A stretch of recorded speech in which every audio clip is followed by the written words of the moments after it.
Hello, a very warm welcome to today's Scottish Golf Zoom panel call. I'm Ian Evans, Club Business Manager at Scottish Golf, and I'll be your host today. On today's call, I'm delighted to welcome Jackie Davidson from the R&A and Jessica Hedderman from Performance 54.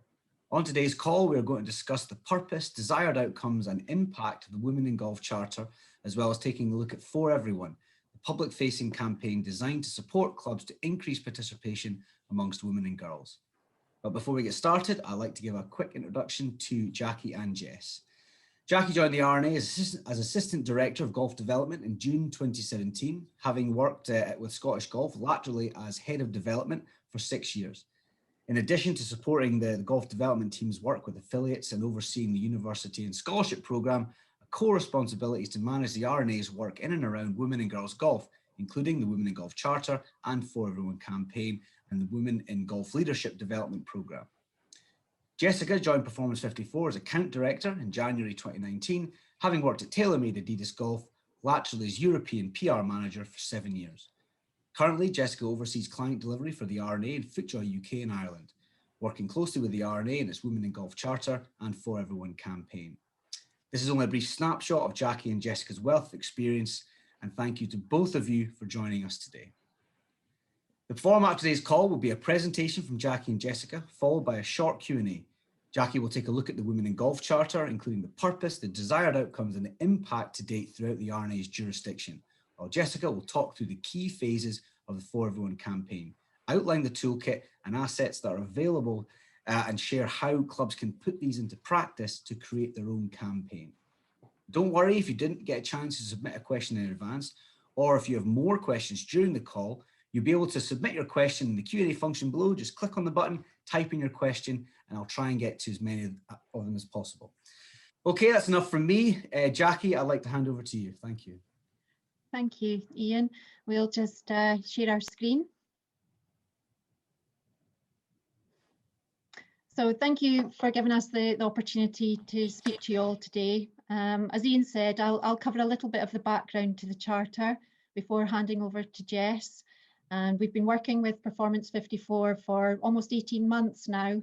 And along with the work that we've been doing internally, we've also been supported by all of the home nations and the PGA on the For Everyone campaign. So in 2017, the Ladies Golf Union merged with the R&A, and this afforded the R&A the opportunity to take a lead in women and girls golf. In 2018, the R&A rebranded to reflect the need to evolve, to be at the forefront as the sport modernises and becomes more relevant to today's society. And the R&A's purpose is to make golf more accessible, appealing, inclusive, and ensure it's thriving 50 years from now. As we've laid out in our playbook, we aim to lead the future of the sport in a spirit of collaboration with courage, integrity, and inclusivity. And we believe we have a duty of care to do what is right, not what is easy, but to also uphold the traditions of golf, embracing change and breaking down barriers to progress. In May 2018, we launched the Women in Golf Charter. The Charter is a global call to action and seeks collaboration from national federations and all those involved in the wider golf industry to work together to create a more balanced and inclusive culture for golf. The Charter reflects the R&A's aspiration to increase the number of women and girls participating and working and volunteering in golf. As we all know, increased participation is not just a sign of a healthy sport. Promoting and supporting gender diversity is undeniably the right thing to do.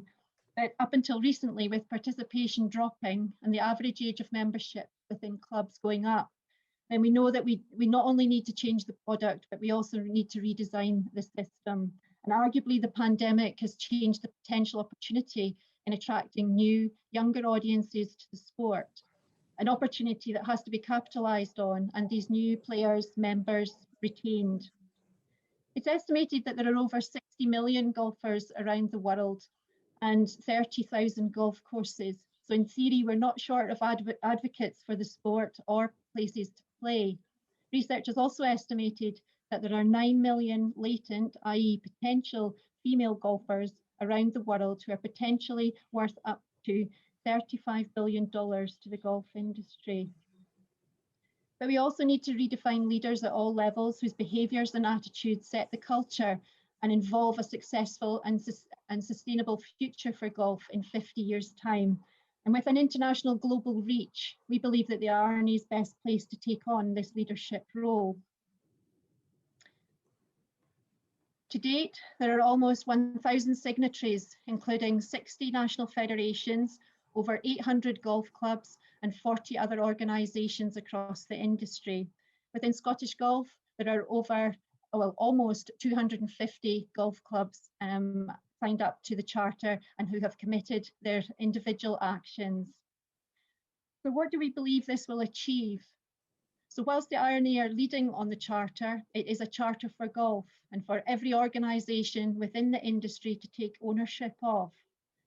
Through working collaboratively, the RNA will continue to embrace the challenge of ensuring the sport is more equal, more diverse and inclusive. And in acknowledging the need for an inclusive environment within golf, and by becoming a signatory of the Charter, organisations will not only advocate and promote the value of diversity, but crucially, they will pledge and commit to accelerating internal change through individual actions. And some of you may be already doing so in the actions and commitments and pledges that your club has agreed upon. But collectively, the Charter will seek to embed a culture of inclusivity on a global level. We will continue to challenge attitudes and behaviours, but also work to dispel the misconceptions that exist about golf and promote the sport in a more positive light, demonstrating the opportunities that are on offer, both in terms of participation and working in golf. In terms of the outcomes, what do we believe the commitments from all those who have become signatories will collectively support? Well, there are three overarching outcomes that we are aiming for: more women participating, a more diverse workforce, and a more inclusive sport and industry accessible to all. We're now going to play a short video which summarises in around 2 minutes what I've probably taken around 8 minutes to take you through. If we can just play the video, Jess, thank you.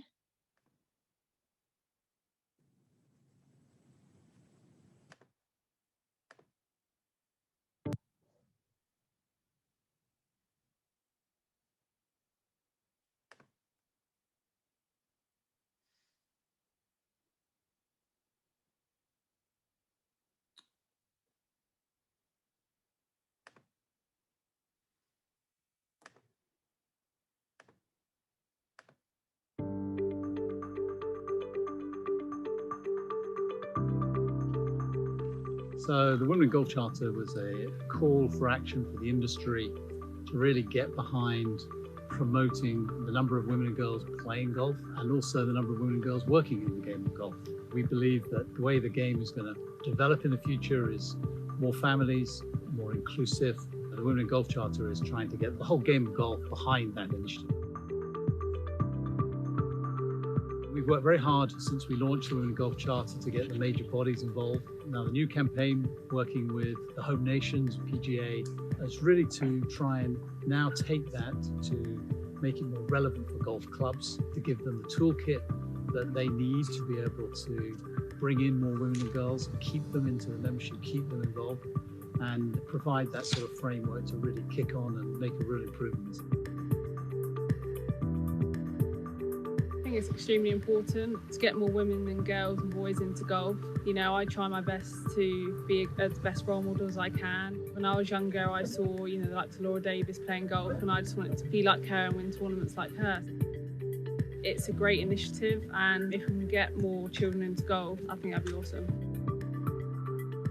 I'd say most countries would probably have women not playing as much as the men. For it to be becoming a more popular thing to try and get women in this sport is a great thing.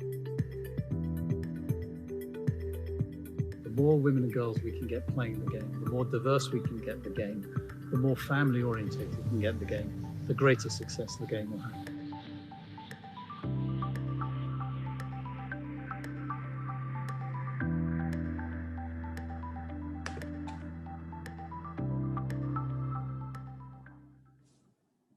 Thank you. I'm now going to hand over to Jess, who will focus on the For Everyone campaign, which is essentially the more front-facing campaign for the Charter. And Jess will take you through some of the key phases and tools and resources that are available to you all. Thank you, Jackie. Good afternoon, everyone, and thank you very much for your time today. As Jackie mentioned, over the next couple of slides, I'm just going to run through the For Everyone campaign, give you a bit of background about the naming rationale, and also available campaign assets for you all to take a look at and access on the resource portal. So to give you some background about the For Everyone campaign, the brief was really to develop a campaign that addresses gender imbalance in the golf industry and facilitates an increase in women and girls participating and working in golf. I think it's incredible to think that fewer than 1 in 4 golfers globally are women, and the industry is male dominated. So we're of course trying to change this. In terms of the naming rationale, For Everyone, we wanted this to be a literal call to action for the industry. We want to really unite everyone, hence the For Everyone name. There is no change without change at the source. And by aligning our efforts, we can certainly safeguard the future of the game. The For Everyone name is also very much a strong call to action for the golfer. Golfers are a very crucial part of this, both male and female, and they can be golf's solution. It's a game for everyone. From a non-golfer perspective or a lapsed golfer perspective, For Everyone really allows us the flexibility to excite and engage through creative storytelling. It also allows us to communicate all of the benefits that we all know that the game can bring. For example, for the family, for the friendships, and hopefully for the fun of it. So just to give you an overview of some of the campaign assets that are available to you. So we've developed a suite of assets for you all to use to support the campaign. There's also a very specific trade toolkit that we've compiled, which also suggests activity that can be carried out, as well as some best practice and learnings. So this really provides all of the necessary assets in order to facilitate all of the proposed activity. In terms of the assets, we've designed specific social assets. We've also designed some posters. There's about 300 or 400 assets available on the resource portal. So really allows you to activate the campaign, as well as providing some programs and timelines of the campaign to give you an idea and help you really start out. As I previously mentioned, there's also a resource portal. So essentially this portal houses all of the assets. There's also a space for us to share those success stories and a call to action, as well as when you go onto the resource portal for the first time, there's a registration of interest page for those that are looking to sign up to the Charter. So I really would encourage you all just to access the portal and have a look on the RNA website. So just to provide a quick overview of some of the example assets. So obviously any of you that are signed up to the Charter already will get a signatory logo. There's also some member infographics for you to use, some really useful member questionnaires if you're looking to gather some feedback from your members, and obviously it should help you get started and plan your activity. There's also participation programs, advertising banners, and some of the front-facing social media assets as well to help spread the word. We're also encouraging all clubs to look at signing up a Charter champion. So the Charter champion is very much a facilitator who, assisted by others, will hold responsibility for integrating the Charter at club level and really helping to activate the campaign. In terms of recruiting a Charter champion, these Charter champions can be male, they can be female, club officials, any willing volunteers at your club, or it can also be the PGA Pro. So do take your time to have a look and really research who you think the best Charter champion will be. There are also specific Charter champion assets that are housed on the resource portal if you are looking to recruit your Charter champion. So please do go and check those out as well. In terms of how you can help support, so just to give you, I guess, a very brief overview in terms of a 5-step process. We would encourage you to read the toolkit that has been supplied. it very much, like I said before, gives you that guidance on how you can get involved and those first steps that you can take.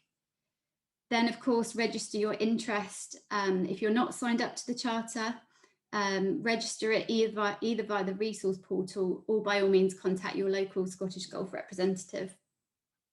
Next stage is then to build out your action plan. So do use the advice contained in the toolkit and encourage clubs to start thinking, encourage everyone at your club to start thinking about actions and activities that can be taken.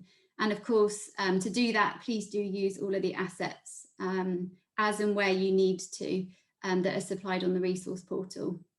And I think number 5, which again is really important to us, and of course the RNA specifically, is we want to hear your feedback.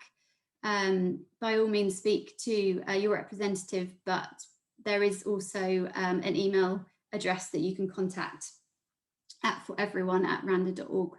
So I would really encourage you, if you do have any feedback, let us know.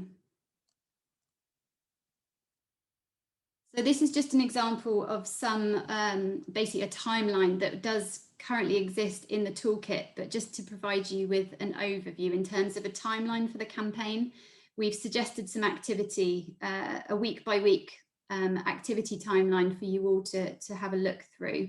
So hopefully this should help in terms of getting you on your way to really activating this campaign.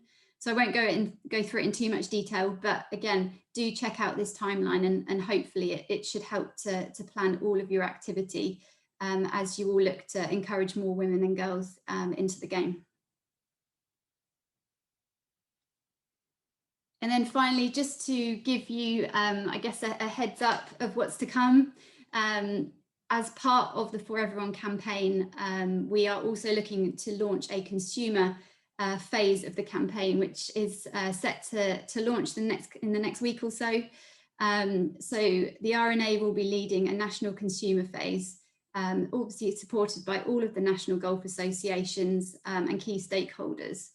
So this is very much to create that increased interest. We are looking to target non-golfers and also lapsed golfers into the game. So really, we're looking to create a launch moment. We are going out with some digital advertising as well, very much targeted at non-golfers that might not obviously be playing the game and directing them to their local club.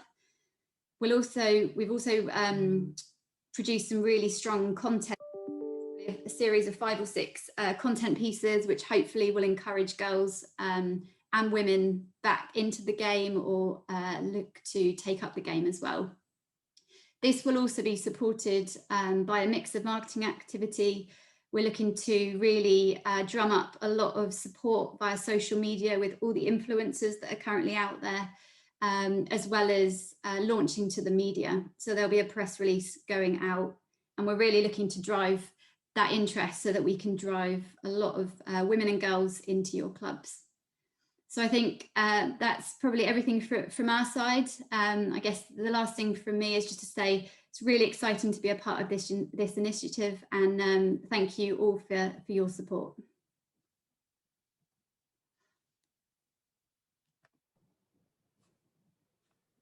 Fantastic. Thank you so much, Jackie and Jessica, for the excellent presentation. Just to note, we will of course send out the relevant links to find out more and indeed sign up for the charter, and also access the For Everyone resources. We'll send those to delegates with the recording afterwards.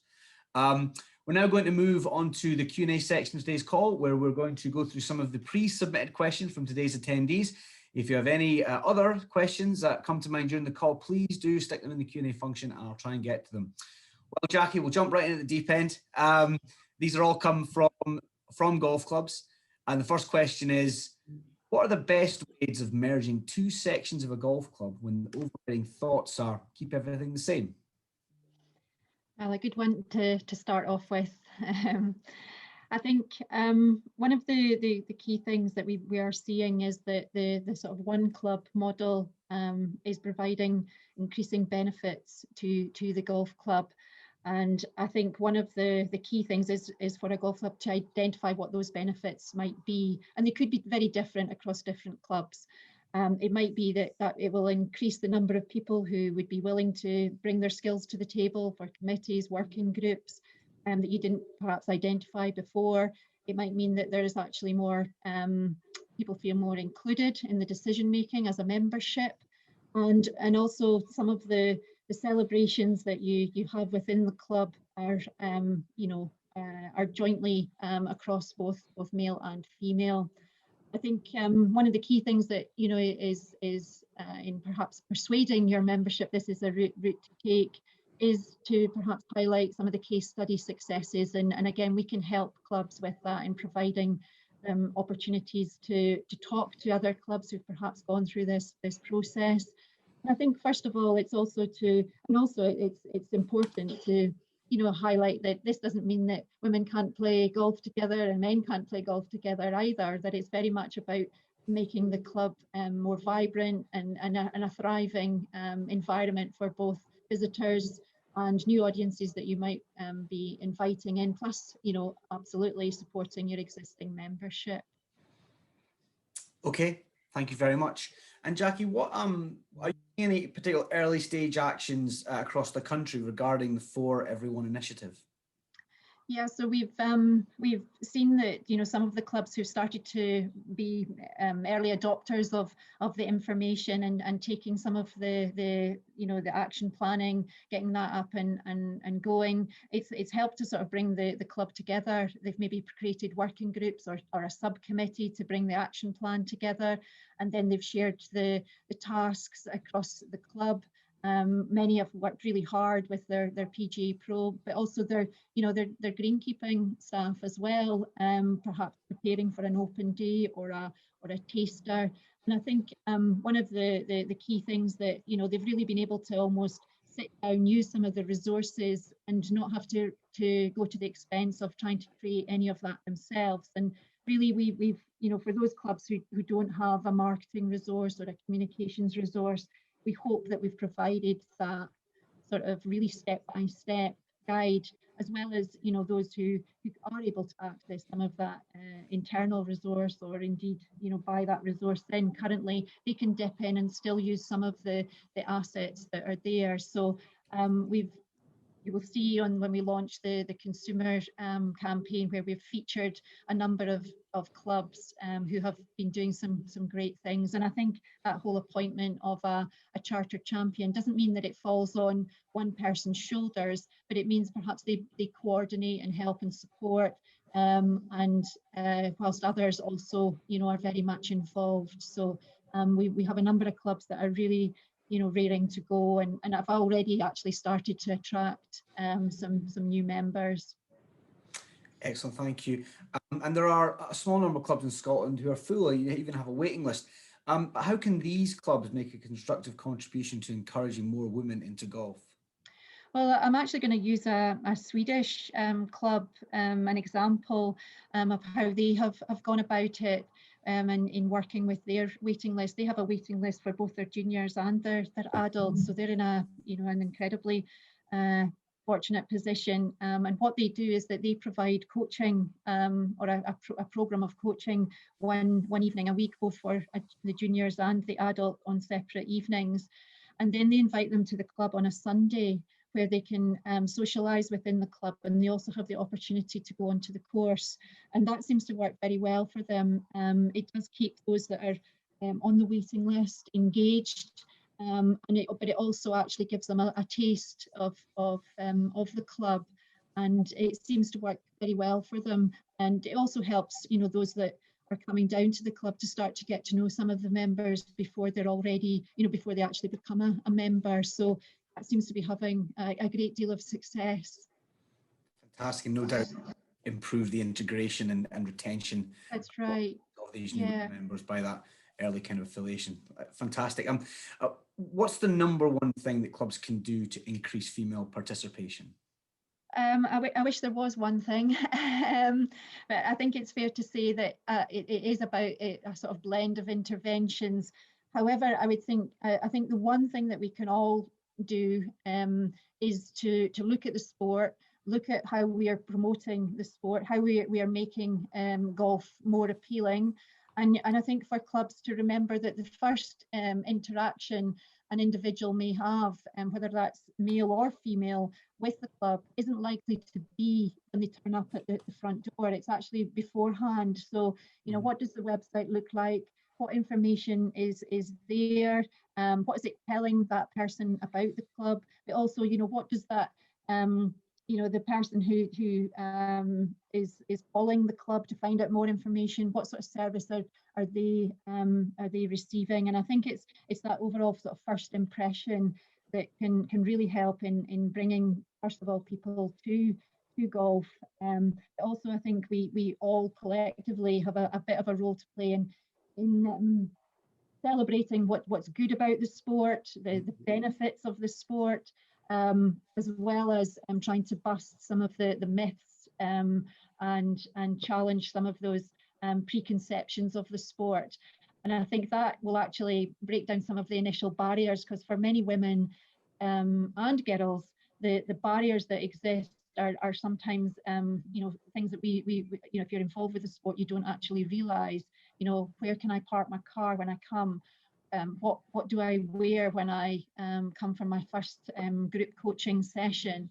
All of these things, you know, are very simple, but they actually can make that experience for the individual much less nerve-wracking, and can actually, you know, help them have a nice feel about coming down to the golf club and approaching the golf club in that first sort of early days. Okay, fantastic. We had a live question from Jan Warren. Are there any famous people or faces involved in the campaign? Who would like to for that one? Jess, do you want to take that one? Yeah, so we are speaking to a number of different influencers and celebrities as well, some of which are non-golfers, to try and encourage them to support. So the short answer is yes. We're hoping to have the likes of like Rick Shields, Pete Finch, all of the kind of the golf influencers that I'm sure you've probably heard of supporting the campaign. We're also, if I'm allowed to say, Jackie, got like a social launch graphic that we're hoping to go live with on launch day when it goes out to consumers. So yeah, we've got hopefully the backing of a lot of contacts on social that will also be sharing that launch tile as well. So hopefully there will be a lot of people hearing about the campaign and wanting to take up the sport. Excellent. I think it's also that we're trying to encourage you know, men to be involved in the campaign very much so. And you know, Rick's a father, he's got young kids, and you know, about bringing the family to the golf club and bring the family to golf. So you know, I think that's quite important as well, that, you know, this is not a, you know, a women's only campaign. This is for you know, men, women, families to all, you know, feel that they can come to golf, and for clubs to you know, engage their whole membership in supporting bringing new members to the club. Absolutely. I guess the key thing, inclusivity, everyone feels included and welcome. So really good point there. One club is asking, they're specifically want to target junior females. Have you got any ideas specifically to target the younger age group? Yeah, I think if within the toolkit, we've provided an overview of some of the barriers and the challenges that clubs could understand about women and about girls, but also, you know, what they are interested in, and how to make that experience one that they will be retained as well, which is important for young girls too, to be retained. And I think first and foremost, does enjoy the social element as much as perhaps coming along and learning the sport. So that's really one of the key things, is to just ensure that when you are, you know, bringing a group together, is that there is an opportunity to socialize, and whether that's, you know, the young people being able to jump on their phones and share their social contacts so that they can connect with each other, or whether it is, you know, ideally, you know, an opportunity to have a bite to eat or something like that, and also to make it fun. And you know, there's a lot of nowadays around what we look like and what imagery, and I think that's quite important to make girls feel relaxed, not necessarily, you know, be hammering home the dress code, but allow them to come in what's comfortable and what they perhaps are used to wearing in terms of leisure active wear, when they do other activities, and that it can still be smart. It can still look good on the golf course, and they can still come down and enjoy the sport too. So I think those are the sort of key things that actually we've found and we know seem to encourage more girls to be part of a program or be part of a hub, and I think you'll see that with your girls hubs that are around. I think you've got about 50 girls hubs, and you'll start to see some of the evidence of that coming through, I'm sure, when you bring them together. Fantastic. Last pre-submitted question. Do you have any suggestions for volunteering opportunities within clubs for women and girls apart from serving on kind of the main committee? Yeah, I think now we're all we've time precious and things, and I think sometimes it's good to perhaps get short-term working groups together. I know at Crail they've got a working group where they've engaged different people within the membership to help support some of the work that they are doing around the For Everyone campaign and their charter. Now, that's not as such a committee, but again, it's also about could people come along if you are hosting a day, to invite people along. Can they be hosts? Can they be meeters and greeters? We've all got people who have great personalities within the golf club and are ideal to be that welcoming party. I think also there's many clubs have adopted a buddy system for new golfers, new members, and that seems to be really effective in helping to, as you said earlier, Ian, bring people into the membership and feel that their sense of belonging and community, and that can really be supported by membership, buddying up with a new beginner. And I think there are many ways that you can just use some of the skills as well that we all have members within clubs that have got a vast variety of skills that you can tap into. Someone is going to have be involved in marketing or communications. Could they help shape what you're going to do, what some of the assets that you might use and how you might use them, and things like that. Just tapping into people's resources without overcommitting, I think is there's so many different opportunities to do that with this. Of course. I guess one for me, as you know, Jackie, I work with clubs in best practice in terms of governance, and that kind of links well with this, of course. I get asked often, is it okay for us to put things in our declaration or in our charter that we're already doing that we're proud of? Can it be a blend of things we're going to do and we're currently doing?